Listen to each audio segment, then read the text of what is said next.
everybody. We are going to read the next chapter of Sideways Stories from Wayside School by Lewis Sacker. Sammy. It was a horrible, stinky, rainy day. Some rainy days are fun and exciting, but not this one. This one stunk. All the children were wet and wore smelly raincoats. The whole room smelled awful. "Oh, it stinks in here," said Mauricia. Everybody laughed, but she was right.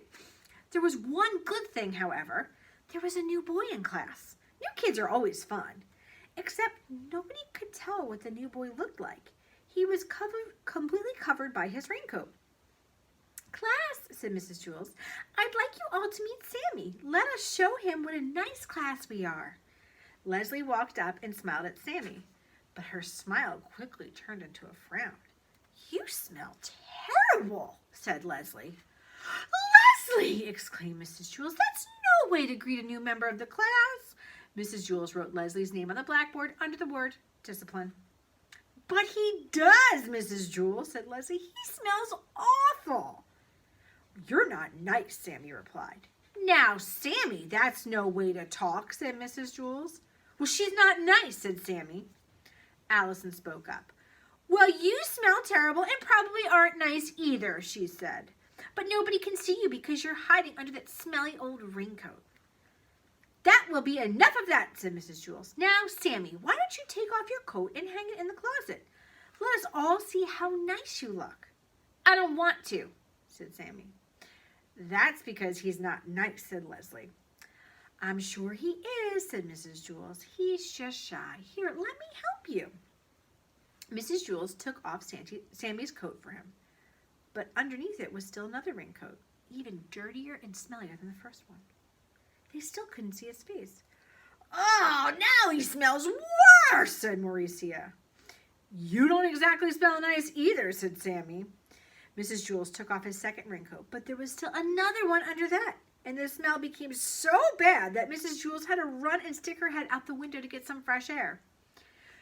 "You're all a bunch of pigs," Sammy screamed. "Dirty pigs!" The smell was overpowering. Sammy just stood there, hidden under his raincoats. Mrs. Jules wrote Sammy's name under the word discipline. "Send him home in the kindergarten bus," said Joy.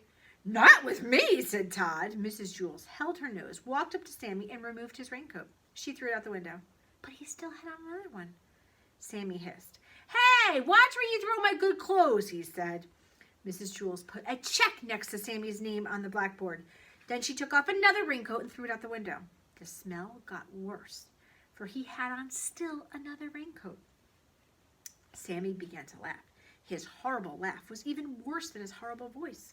When Sammy first came into the room, he was 4 feet tall.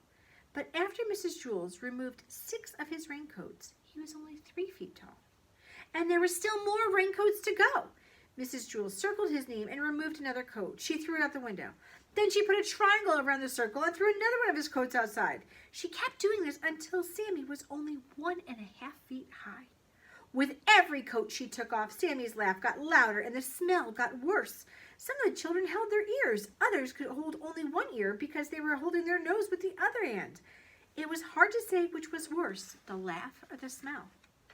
Sammy stopped laughing and said, "Hey, if you take off one more of my coats and throw it out the window, I'll bite your head off." "They smell too bad for me to allow them in my classroom," said Mrs. Jules. "You can pick them up when you leave." "They smell better than you do," Sammy shouted.